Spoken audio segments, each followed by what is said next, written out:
It's a bit chilly out here. I think it's about 50 degrees. Should be fine on my bike, but I don't know, I might switch up, put pants on. I don't know, I haven't really decided yet. Goodness. I'm enjoying the cooler weather though. We do have some 90-degree weather in the near forecast, so I guess I should be thankful for the cooler weather, especially on a day like today. So today I have the toughest, most difficult, hardest workout to date. And when I say to date, I think that's for me of all time. So I had to bring it up on my phone because it is a bit complicated. And of course, you know, this, I'm going to read it to you as if I were running it, and of course I'll convert it all over to doing some mountain biking here. So warm up for 10 minutes, then run threshold pace for 15 minutes, have a recovery jog for 90 seconds, and then run a 10K pace for 1 kilometer, have another recovery jog for 90 seconds, repeat that 5 times, and then do another threshold pace run for 15 minutes, so another 15, and then a recovery jog for 90 seconds, and then cool down for another 10 minutes. So that is a lot of speed work. So this has to be the most difficult set of intervals that I've attempted to do. I wish I were running it because I would love to see how I did turning over my feet in my running shoes, but we're going to do it on my mountain bike. And because of the difficulty level and the amount of time that's expected for me to be moving at a quicker pace, I'm not going to try to do that in town. Yesterday I went out on the trails out here at my local state park, and they've got miles of trails, and they have one section that kind of goes around the lake. Well, it does go around the lake. Parts of it are gravel and dirt, parts of it are paved, so it's kind of a combination. It's really not all that far in terms of distance around that stretch, but it should be pretty safe because I won't have to worry about any oncoming traffic this time of day, this time of year. And when school is back in session, we don't have as many campers that are out there. So just the foot traffic alone will be down, and I don't expect to see too many people. I might see 1 or 2 bikers like myself, mountain bikers that might be out there enjoying the trails. So there'll be, you know, a runner or 2, and people may be walking their dogs, but it should be, for the most part, pretty clear for me to just have at it and do the best that I can with this workout. So I'm gonna fill up my hydration vest and head on out to my local state park. I'm gonna take you with me so that we can do this one together. All right, let's go get this one done, guys. Whew, I'm already tired just thinking about it. Oh my gosh. Oh goodness. Oh, I'm wearing my rabbit half tights. I basically have about half of my race kit on, to be honest. I've got some Belega socks on, and then my rabbit half tights. Now on race day, I will have on likely some type of a singlet. Haven't really decided which one yet. Rabbit came out with their versions for Chicago and New York. I did order like an official, I think, singlet for the New York Marathon from New Balance. I actually didn't get it from New Balance, however. I didn't see it on their website. I found it at Roadrunner Sports, and that one, you know, happens to be red. I don't know, maybe it'll help me to be able to stick out in a crowd for family and friends who might be there cheering me on to find me. But I'm anxious to get that. It should be actually arriving today. I'll show it to you in my next video just so that you guys can see what the official race singlet might look like for the New York Marathon. Chicago, I got an email about the expo, and it sounds like Nike's really not releasing any of their gear until the expo. And I think that kind of sucks, you know, because that means I'm going to have to stand in line there at the expo to pick up any kind of official, you know, Nike race gear for the Chicago Marathon. And I'm not looking forward to that. I like to go to the expo and enjoy it, but I don't want to stand in line to try to buy a singlet or a jacket or a sweatshirt or shorts or what have you.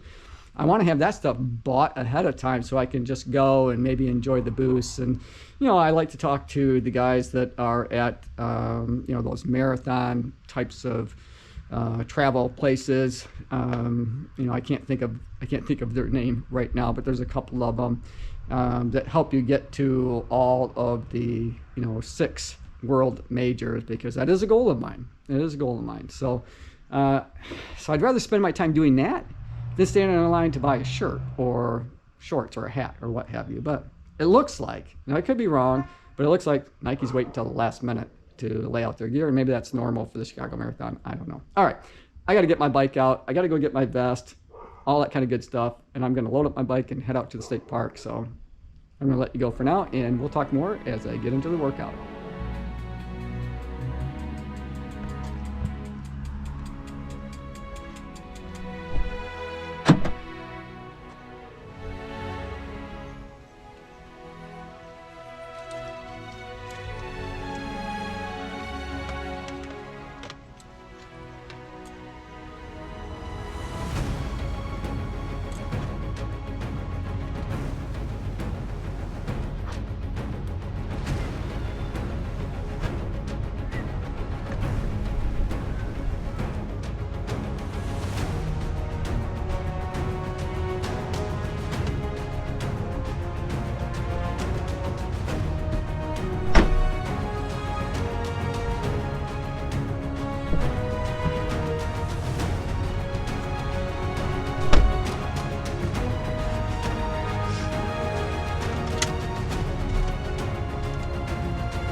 All right, so I think I'm ready to get this one started.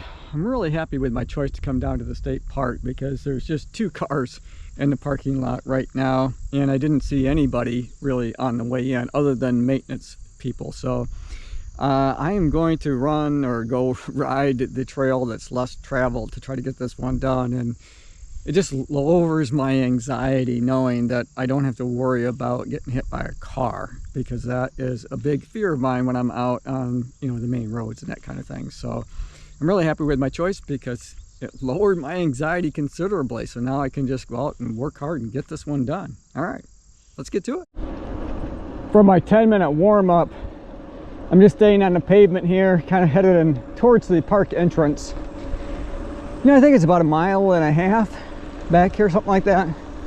Not exactly sure. Maybe I'll check my watch when I get to the end. But this would be a good spot just to do that 10 minutes. And then we'll have 15 minutes. I'm going to try to get my heart up into the threshold pace. That's really tough to do. So I'm just going to do my best and try to get the, you know, try to get it up there where I think that it needs to be to honor the workout.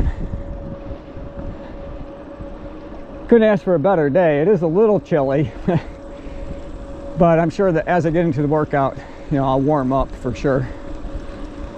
The sun feels good. Now, if you'd have said to me a couple weeks ago when it was so blistering hot that, you know, I would be chilly on my bike ride today, I probably wouldn't have believed you. Just a second ago, I'm sure I didn't catch it on film, but this little fawn startled me. She jumped right out into the road off to my left just as I was starting to talk, so I think we kind of startled each other a little bit. Cute little thing, still all in spots. So that was fun to see. I will likely see others out here too today, especially if I take the dirt road around the lake, which I do intend to do after I get in, you know, get finished up with this 10 minutes here. Not quite finished with that 10-minute warm-up, but getting real close. So given that, what I might do for the 15 minutes at threshold is to stay on this stretch that I just rode, and then there's a couple of parking lots. One that's off on a rustic campground. Well, I shouldn't say rustic campground. It's where they have their cabins, so you can actually rent a cabin out here if you wanted to. So I'll probably go down by the cabins, make that loop back over by the beach area, and then come back this way till my 15 minutes and threshold is up. So that's my plan. It's always good to have a plan. And I'm at 9 minutes and 51 seconds. So I'm about ready to get into it, so I'm gonna take a quick drink. All right, time to get this one done. Gotta pick up the pace.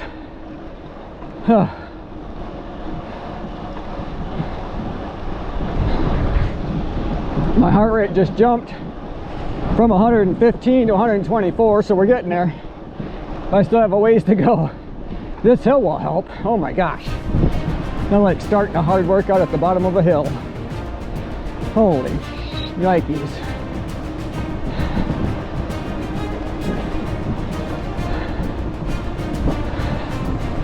$138. We're getting there. Keep pushing, keep pushing.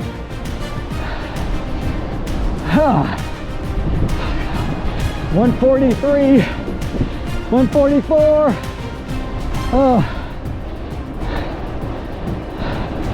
145, 147. All right, I just got to maintain this pace for the next 15 minutes.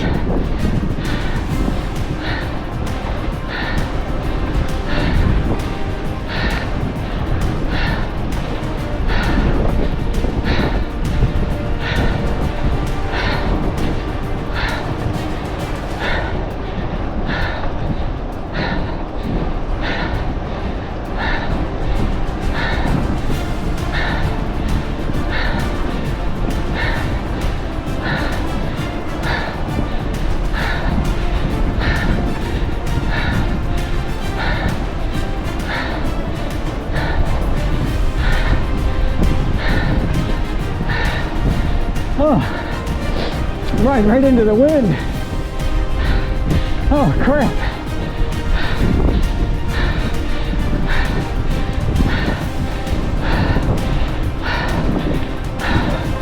$152.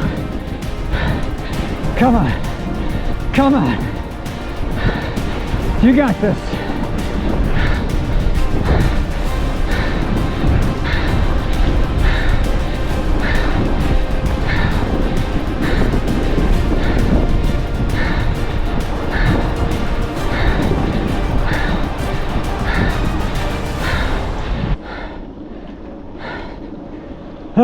So 15 minutes is up, down, and back pretty much was exactly 15 minutes for me, right at a hard pace. So I got 90 seconds to recover. And then I think my plan is just to ride hard for this stretch on the way back, and I'll count that as my first of the 5 intervals. And so each stretch will be, 1 interval. So I'll be down 1, 2 back, 3 down, that kind of thing. I'm probably going to try to do a full length. So for my 90 seconds here, I'm going to stop, kind of turn around, and get a start more from the beginning. Oh my gosh, my legs are so tired already. And this workout just started. Holy moly. Whew, I gotta get a drink.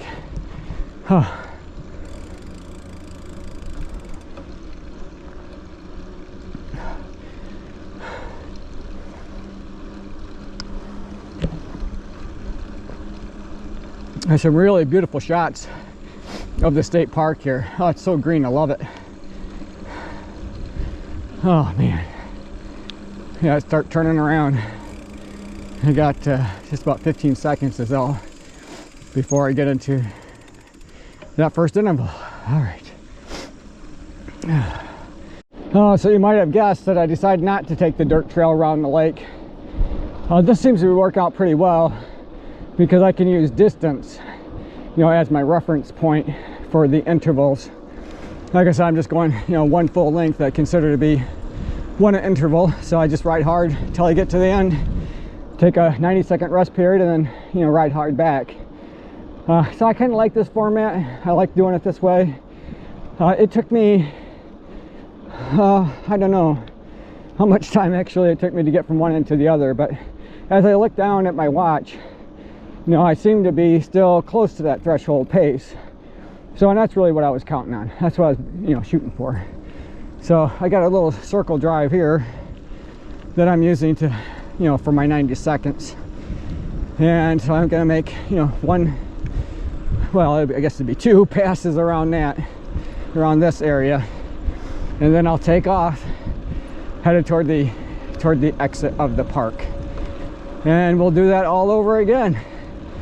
But I would say so far so good. We're early into this set of intervals and I'm already tired. I guess that's a good thing. That's a good sign, right? I'd be questioning my work ethic if I wasn't tired. Oh boy.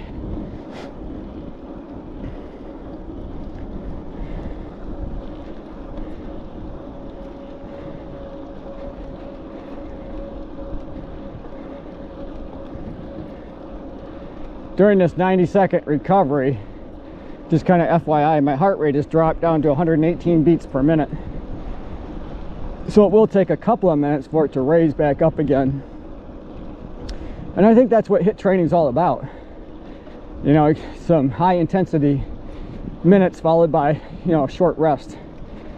So hopefully I'm doing it right and I'll reap some of the benefits later on down the road.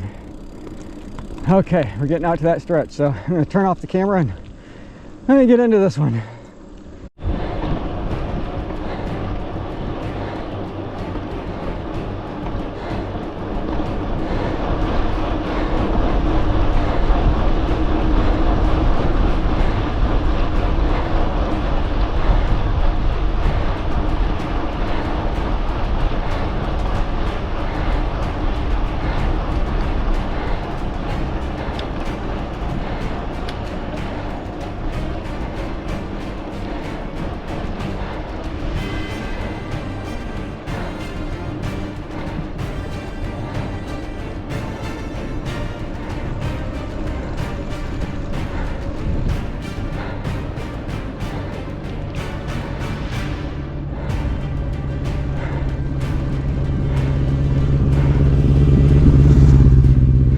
Uh, 150 beats per minute at the moment and kind of holding steady. So that's good. Oh boy, that's good, but that's hard on my legs. Hard on my legs, people. You gotta think start line. Oh, you know, the start of the marathon that I remember the most is Detroit, when they start cranking out M&M right before the race starts. Oh, that'll get you pumped up. Oh, one thing I like about doing kind of an out and back for these intervals is when I look ahead here, I don't have to look at my watch, try to guess what time I need to finish, but rather I have a finish line that's ahead of me. It just makes me want to work a little harder to get there a little quicker so I can rest. Oh, 90 seconds never felt so good but went so fast as during the recovery period while you're running intervals or riding intervals like I am today.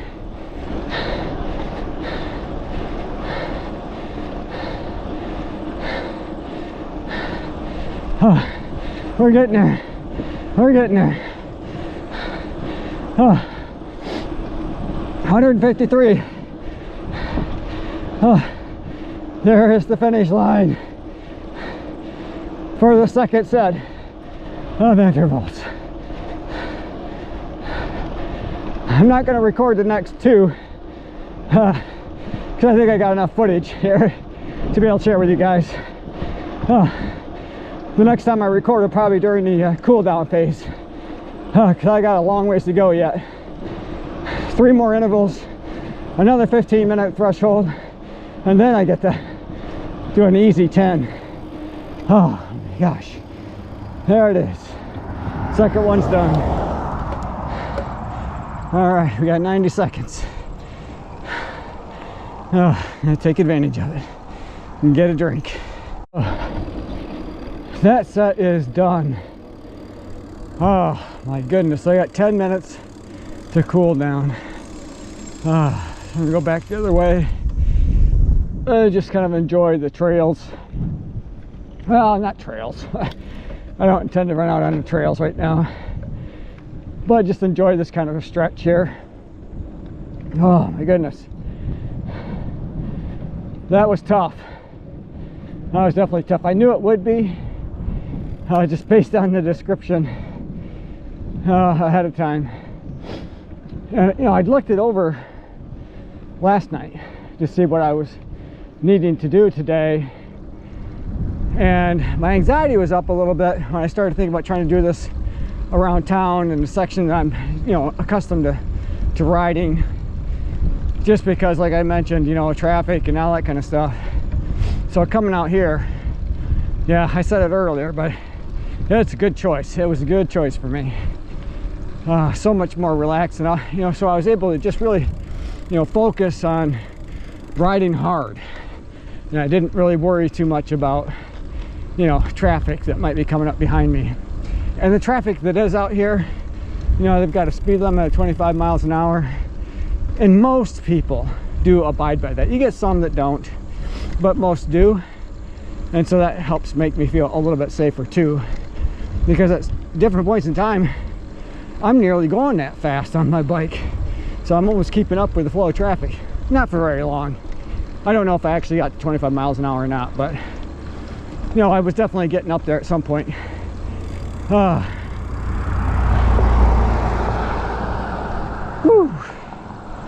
All right, man, that felt good. That felt good. There's nothing like completing a hard workout. Get that sense of satisfaction.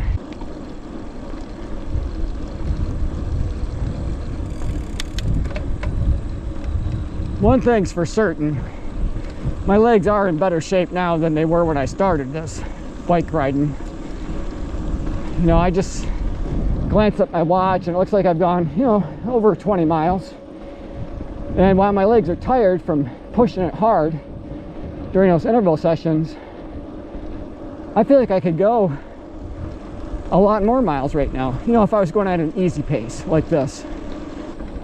Nearly every workout on my mountain bike, when I look back at Garmin, the training effect says base, which is okay, but you know, I'm hoping to have worked hard enough to get it to say threshold at some point, you know, let alone VO2 max, which I haven't seen that in a long time. Not since I, you know, jumped on my bike have I seen VO2 max as being the primary effect. So it does make me wonder, you know, if I'm helping to build a racehorse or a Clydesdale. As long as I get from the start to the finish line and I'm healthy and I'm safe and I have some fun, man, I will count myself a winner.